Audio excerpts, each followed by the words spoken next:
Horror कहानियां थी। खून की प्यास पार्ट 1। काली अमावस की रात थी और रात के गहरे सन्नाटे को चीरते हुए एक औरत के चीखने की आवाजें पूरे जंगल के शांत माहौल को दहशत से भर रही थी। वो औरत इस तरह से चिल्ला रही थी जैसे किसी ने उसके बदन पर खौलता हुआ पानी डाल दिया हो। रात को अपने खेतों में पानी देने के लिए आया हुआ हरिया किसान अभी तक इन आवाज़ों को सुन नहीं पाया था, क्योंकि उसके बेटे किशन ने उसे नया मोबाइल फ़ोन जो लाकर दिया था शहर से, और बस उसी मोबाइल फ़ोन में ईयरफोन लगाकर वो कोई पुराना गाना सुनने में मग्न था। लेकिन जैसे ही गाना खत्म हुआ, उस औरत के चीखने की आवाज़ हरिया किसान के कानों से टकराई। हरिया का दोस्त रामू भी खेत में ही घाट पर गहरी नींद में खर्राटे मार रहा था। रात के उस सन्नाटे में औरत की चीखने की आवाज सुनकर ठंड के मौसम में भी हरिया किसान के माथे से पसीना टपकने लगा। रामू, अरे ओ रामू, अरे जल्दी उठ, क्या खर्राटे मारकर सो रहा है? अरे इतनी रात को ये जंगल में कौन औरत चीख रही है? पूरी तरह से चीख रही है। अरे क्या हुआ? क्या हुआ? कौन है? अरे भूत आ गया क्या? चोर आ गया क्या? अरे न चोर आया है न भूत आया है। मैं ये कह रहा हूँ कि क्या तूने इस औरत के चीखने की आवाज सुनाई देती है कि नहीं? अरे कौन सी औरत? अरे हाँ, ये आवाज है। तू पहले नहीं बता सकता था? पता नहीं कौन चुड़ैल जंगल में नाच रही है। हम घर चले जाते हैं। देखता नहीं, मैंने तो कानों में ये लगा रखा था। वो किशन ने लाके दिया ना शहर से, गाने सुन रहा था मैं। अरे लेकिन भाई, मुझे बहुत डर लग रहा है। क्या करें? अरे करना क्या है, भागो यहाँ से। भगवान जाने कौन है और क्यों इतना चीख रही है। और उस औरत के चीखने की आवाजें और ज्यादा तेज होने लगी है। हरिया और रामू के पैर डर के मारे कांप रहे थे। डर की वजह से ना वो वहां पर रुक पा रहे थे और ना ही अपनी जगह से आगे बढ़ पा रहे थे। तभी अचानक से सन्नाटा छा गया। सही मौका है, हमें यहाँ से निकल लेना चाहिए भैया। रामू और हरिया अपना गमछा उठाकर दबे पैरों जंगल के रास्ते से गांव की तरफ चलने लगे। गांव की ओर जाने वाला ये एक ही रास्ता था और आवाज भी उसी तरफ से आ रही थी। लेकिन अभी 2 मिनट पहले वो आवाज पूरी तरह बंद हो चुकी थी और जंगल में पहले जैसा सन्नाटा पसर चुका था। तभी अचानक से पेड़ों में किसी के चलने की सरसराहट रामू और हरिया को सुनाई दी। क्या तुमने कोई आवाज सुनी? हाँ यार, ऐसा लग रहा है कोई इस तरफ ही आ रहा है। और तभी अचानक सामने पेड़ से एक साया रामू और हरिया के सामने उल्टा आकर लटक गया। ये देखकर रामू और हरिया की चीख निकल गई। वो दोनों डर के मारे बेहोश हो गए। वो साया जमीन पर आकर खड़ा हुआ। उसने रामू और हरिया के बालों को पकड़कर खींचना शुरू कर दिया। अब तुम गांव वालों में से कोई जिंदा नहीं बचेगा। मैं तुम सबको ले जाकर उस गड्ढे के नीचे दफन कर दूंगी। सबकी जान ले लूंगी, मैं किसी को नहीं छोड़ूंगी। अगली सुबह रामू की पत्नी कमला हरिया के घर आई और उसने हरिया की पत्नी सुमन से अपने पति के बारे में पूछा। सुमन, कल रात को ये तुम्हारे ही पति के साथ गए थे खेत पर, अभी तक लौट कर नहीं आए हैं। हाँ बहन, मैं भी वही सोचकर परेशान हूँ। मेरे पति भी अभी तक खेत से लौट कर नहीं आए। भगवान जाने क्या बात है, दोपहर होने आई है। अब तक तो उन दोनों को लौट कर आ जाना चाहिए था। क्या करे, कैसे पता करे कि वो दोनों कहाँ हैं? मेरा बेटा भी शहर गया हुआ है, वरना उसी को भेज देते खेत पर। बहन, मुझे लगता है कि हम दोनों को वहाँ जाकर अपने पतियों को ढूंढना चाहिए। ठीक कहती हो तुम, चलो मैं तुम्हारे साथ चलती हूँ। और वो दोनों जंगल के रास्ते खेत की तरफ आगे बढ़ती हैं। वहां जाकर देखती है कि हरिया और रामू आग जलाकर आग के ऊपर कुछ पकाकर खा रहे थे। आप यहाँ पार्टी बना रहे हैं और वहाँ घर पर हमारी जान सुखी जा रही थी कि कहीं कुछ हो तो नहीं गया? मुझे कुछ नहीं हो सकता। मैं कभी नहीं मर सकता, समझे तो? अरे तबीयत तो ठीक है? ये किस तरह की आवाज में बात कर रहे हैं आप? कुछ हुआ है क्या? कुछ नहीं हुआ, बस जोरों की भूख लग रही थी, इसलिए खाना बनाकर खा रहे थे। अच्छा, इतनी बदबू आ रही है, ऐसा क्या बनाकर खा रहे हैं आप? जरा हमें भी तो बताइए। अरे भाभी, क्यों परेशान हो रही हैं? मांस पकाकर खा रहे हैं। एक जंगली जानवर कल रात को खेत में आ गया था। हम दोनों ने उसे मार दिया और बस उसी का मांस पक रहा है। आप भी खाइए ना, बहुत बहुत ही स्वादिष्ट है। दिमाग खराब हो गया है क्या आप दोनों का? आप दोनों मांस कब से खाने लगे, और वो भी जंगली जानवर का? चलिए अभी कभी घर चलिए। चलेंगे चलेंगे, लेकिन पहले ये मांस तो खत्म कर ले। कुछ देर बाद रामू और हरिया कमला और सुमन के पीछे पीछे गांव की तरफ चल देते हैं। रामू और हरिया की आंखें पहले जैसी नहीं रही थी, उनमें कुछ बदल गया था। रामू अपनी पत्नी कमला के साथ घर चला जाता है और हरिया अपने घर आ जाता है।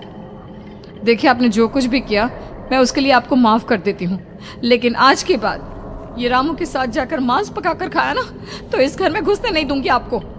अरे दिमाग मत खराब करो, मैं वहां खाट पर लेटकर गाने सुन रहा हूँ, मुझे परेशान मत करना आप। इतना तमाशा खड़ा कर दिया, दोपहर तक घर लौटकर नहीं आए और अब गाने सुनने। लेकिन हरिया घर के बाहर आंगन में जाकर चुपचाप लेट गया और गाने सुनने लगा। गाने सुनते सुनते हरिया को नींद आ गई। सुमन ने उसके कान से ईयर प्लग हटाया और अपने आप से कहा, जरा मैं भी तो सुनकर देखूं, ऐसे कौन से गाने सुनते हैं। उधर मोबाइल में एक अजीब सा गाना बजने लगा।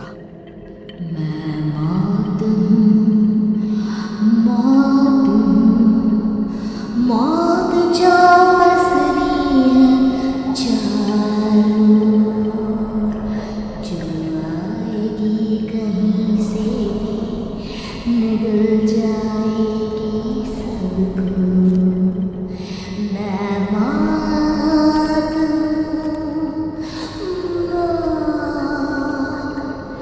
अब मैं छोड़ूंगी नहीं किसी को।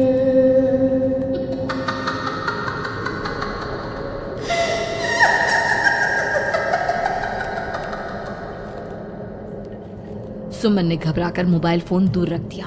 वो बुरी तरह से डर गई थी। तभी अचानक हरिया अपनी नींद से जागा और गर्दन टेढ़ी करते हुए सुमन के पास आया। क्या क्या कर रही थी? गाने सुन रही थी? वो ये कैसा गाना सुन रहे थे तुम मोबाइल के अंदर? मौत है, मौत।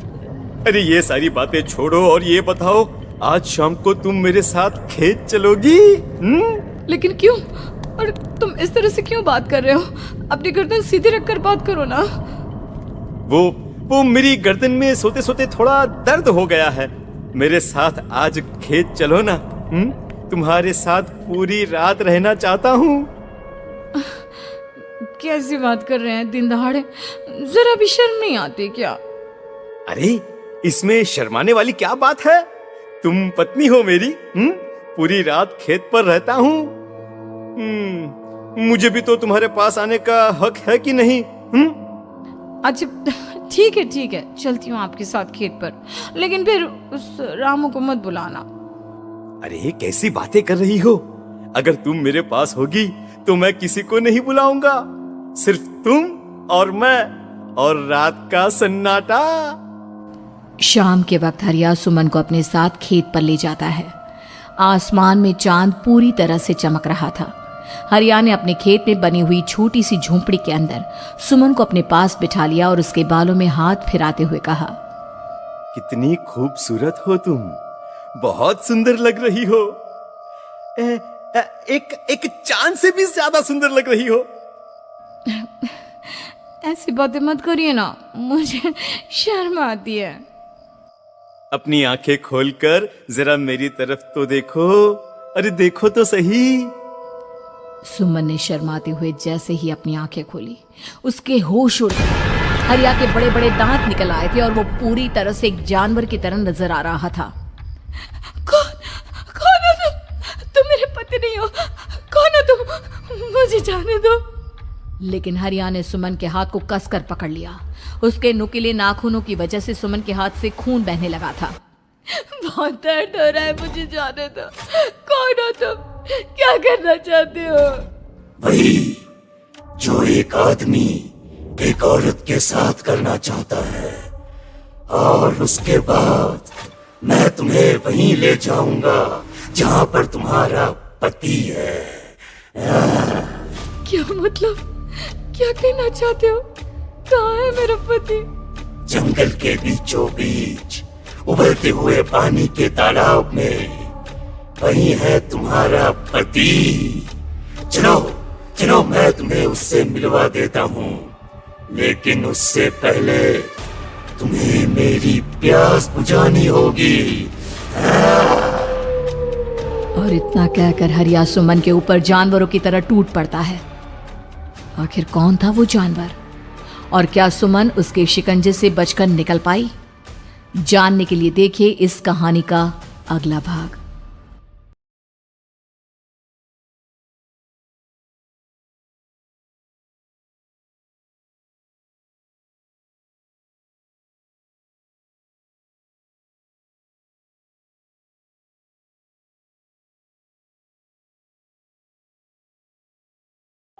हॉरर कहानियां थी। खून की प्यास पार्ट 2। और उसके बाद वो जंगल एक बार फिर से सुमन की चीखों से गूंज उठा।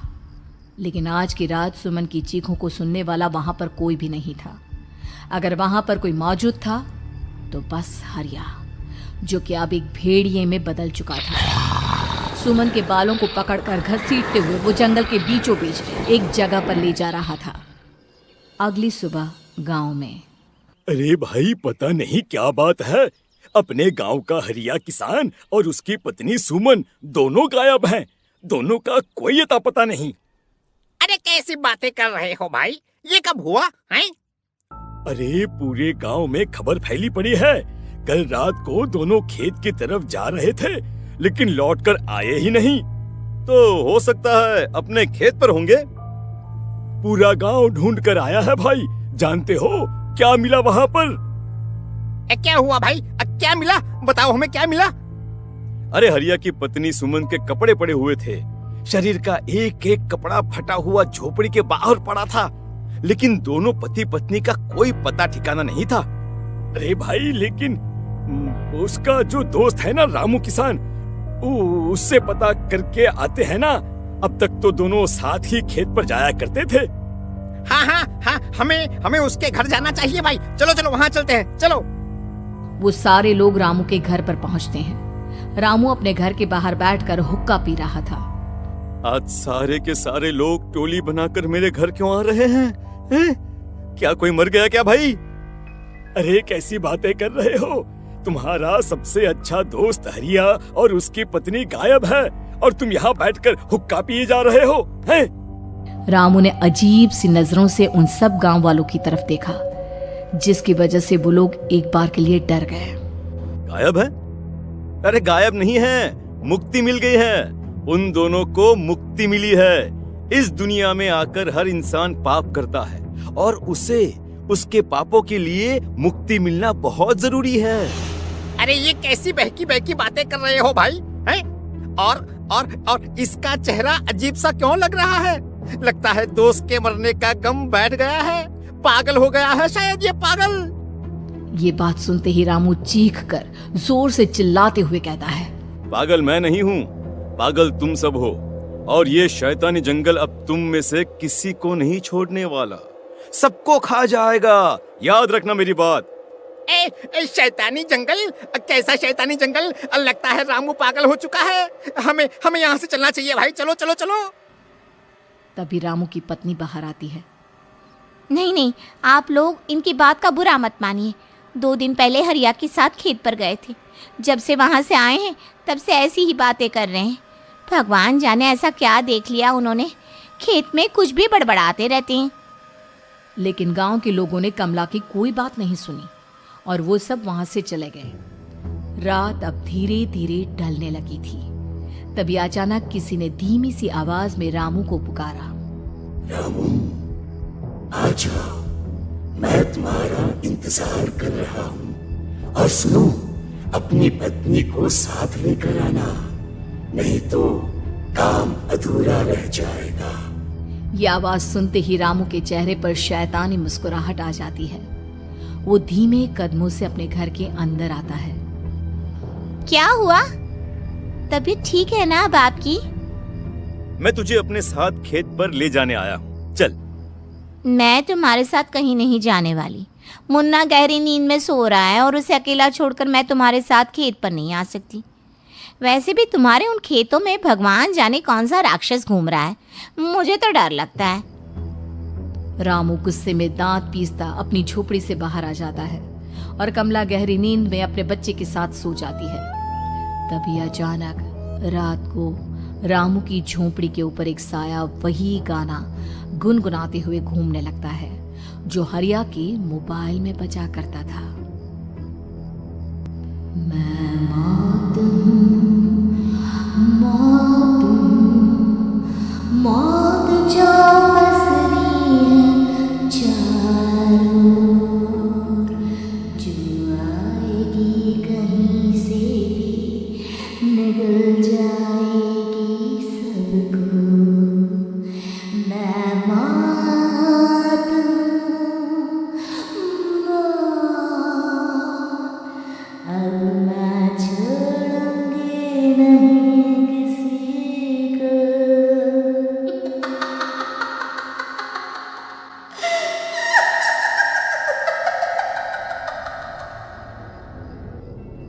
ये आवाज सुनकर रामू की पत्नी कमला की आंख खुलती है और वो देखती है कि उसका मुन्ना अपनी जगह से गायब था। कमला चीखते हुए बाहर दौड़ कर आती है। वहां पर उसने देखा कि रामू ने अपने बच्चे को झोपड़ी के बाहर एक पेड़ से उल्टा लटकाया हुआ था और उसका बच्चा चीख चीख कर रो रहा था। वहीं दूसरी तरफ एक साया बच्चे के ठीक नीचे आग जलाकर उसके चारों तरफ हैवानों की तरफ नाच रहा था। छोड़ दो मेरे बच्चे को। अरे क्या कर रहे हो तुम? शर्म नहीं आती तुम्हें अपने ही बच्चे को इस तरह मौत के हवाले करते हुए? अपना बच्चा? किसने कहा ये मेरा बच्चा है? अरे ये तो उस रामू की औलाद है, इस गांव के किसान रामू की, और मेरी दुश्मनी इस गांव के हर इंसान के साथ है। क्या कैसी बात कर रहे हो तुम? और ये औरत कौन है? ये मेरे बच्चे को खा जाएगी। तभी अचानक से उस साया ने एक बेहद खतरनाक दिखने वाली औरत का रूप ले लिया और उसकी आंखों से आग निकल रही थी। सही पहचाना तूने। मैं तेरे बच्चे को खा जाऊंगी। अगर तू अपनी इस हैवान पति रामू के साथ जंगल नहीं आई तो मैं तेरे बच्चे को खा जाऊंगी। लेकिन क्यों? आखिर क्या चाहते हो तुम मुझसे? मुझे जंगल क्यों ले जाना चाहती हो? औरत बुरी तरह से ठहाके मार मार कर जोर जोर से हंसने लगी और साथ में रामू भी। ये तो तुझे वहाँ चलने के बाद ही पता चलेगा ना। अगर तू नहीं आई तो थोड़ी देर में तेरा ये बच्चा आग में जलकर मर जाएगा। चल जल्दी। नहीं नहीं, मेरे बच्चे को छोड़ दो। तुम जहाँ कहोगे मैं तुम्हारे साथ चलने के लिए तैयार हूँ। और उसके बाद उस बच्चे को झोपड़ी में लिटाकर आगे आगे वो साया चल रहा था और उसके पीछे पीछे रामू अपनी पत्नी के बाल पकड़कर उसे घसीटते हुए जंगल की तरफ ले गया। जंगल में जाने के बाद कितनी खूबसूरत हो तुम। आज की रात बस तुम और मैं एक दूसरे के साथ रहेंगे। मुझे तुमसे बहुत डर लग रहा है। तुम्हें क्या हो गया है? तुम तो बिल्कुल ठीक थे। वो होगा जो हमारे बीच होना चाहिए। तो आओ आओ अपने आप को मेरे हवाले कर दो। कमला ने डर की वजह से अपनी दोनों आंखें कसकर बंद कर ली थी।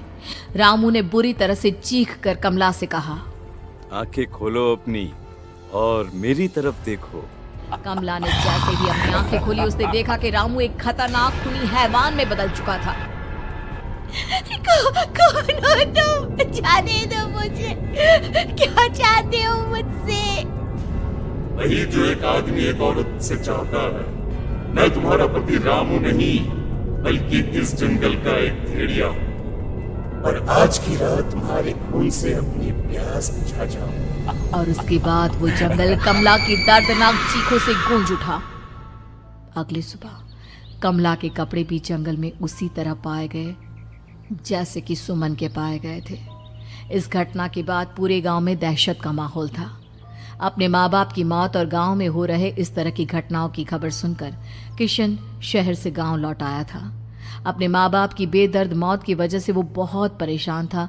तभी अचानक उसे अपने घर में खाट के नीचे पड़ा हुआ वो मोबाइल फोन मिला जो उसने अपने पापा हरिया को गिफ्ट किया था। अरे कितने प्यार से पापा के लिए मोबाइल फोन लेकर आया था, इसे एक दिन भी काम में नहीं ले पाए। और आखिर कौन है जो गांव में इस तरह की हत्याएं कर रहा है?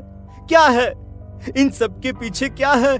मुझे पता करना ही होगा, वरना एक दिन पूरा का पूरा गांव खाली हो जाएगा। इस गांव में एक भी जिंदा इंसान नहीं बचेगा। गांव के लोगों की मदद करने के इरादे से किशन अपने गांव से दूर एक दूसरे गांव में बहुत बड़े तांत्रिक के पास मिलने के लिए गया। तांत्रिक बाबा, अब आप ही कुछ उपाय बता सकते हैं। भगवान जाने हमारे गांव को किसकी नजर लग गई है। नजर नहीं लगी है, किसी ने तुम्हारे गांव को बद्दुआ दी है।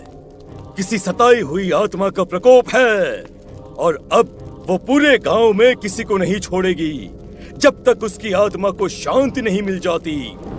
अरे लेकिन ऐसा कौन है बाबा? किसकी आत्मा है और कैसे मिलेगी उसे शांति? मौत है, मौत कहीं से भी आएगी और सबको निगल जाएगी। इससे बचने का सिर्फ एक ही उपाय है, लेकिन उस उपाय को करना आसान नहीं होगा। जो भी उस उपाय को करने की कोशिश करेगा उसकी जान जा सकती है। भले ही मेरी जान चली जाए, लेकिन मैं अपने गांव के लोगों की जान बचाने की पूरी कोशिश करूंगा बाबा। तो ठीक है, फिर अगली अमावस की रात जैसा मैं कहता हूँ वैसा ही करना। अमावस की रात तांत्रिक के बताए अनुसार किशन अपने साथ केरोसिन लेकर जंगल की तरफ चल पड़ा। उसके हाथ में देवी के मंदिर का सिंदूर भी था। किशन जंगल के बीचों बीच पहुंचा। ये देखकर उसकी आंखें फटी की फटी रह गई। वहां एक उबलते पानी का तालाब था और कई लोगों की लाश लटक रही थी। किशन के माँ बाप की लाश भी वहीं थी। माँ, बापू, क्या हो गया? ये क्या हो गया? तभी वहां पर एक औरत और आदमी आते हैं। उन्हें देखकर किशन चौंक जाता है। गोपाल काका, आपकी तो 5 साल पहले मौत हो गई थी। और निर्मला काकी, आप? मौत तो हो गई थी, लेकिन तुम ये नहीं जानते कि हमारी मौत कैसे हुई थी। क्या कहना चाहते हैं आप? कुछ नहीं, बस ये जान लो कि अब इस गांव में कोई जिंदा नहीं बचेगा। लेकिन क्यों काकी? क्योंकि 5 साल पहले इन गांव वालों ने मुझे डायन बताकर पत्थर मार मार के मार डाला। मेरी कोई गलती नहीं थी। गांव का एक बच्चा क्या लापता हुआ, सारा इल्जाम मेरी पत्नी पे डाल दिया। और जब मैंने निर्मला की जान बचाने की कोशिश की तो मुझे भी मार डाला। आपके साथ ये बहुत गलत हुआ काकी, लेकिन आप जो कर रहे हैं वो भी सही नहीं है ना? तुम यहाँ से चले जाओ वरना तुम भी नहीं बचोगे। हमारी आत्मा पिछले 5 साल से मुक्ति के लिए भटक रही है। चले जाओ यहाँ से। मौका देखकर किशन सिंदूर उन दोनों के ऊपर डाल देता है। उनका शरीर जलने लगता है और वो भयानक तरीके से चिल्लाने लगते हैं। अगले ही पल किशन उनके ऊपर केरोसिन डाल देता है और वो दोनों जल जाते हैं। किशन अपने माँ बाप और दूसरी लाशों का अंतिम संस्कार करवाता है और अपने घर लौट आता है। लेकिन वो अभी भी इस बात से अनजान है कि मोबाइल अभी भी बज रहा था। मैं मौत हूँ, मौत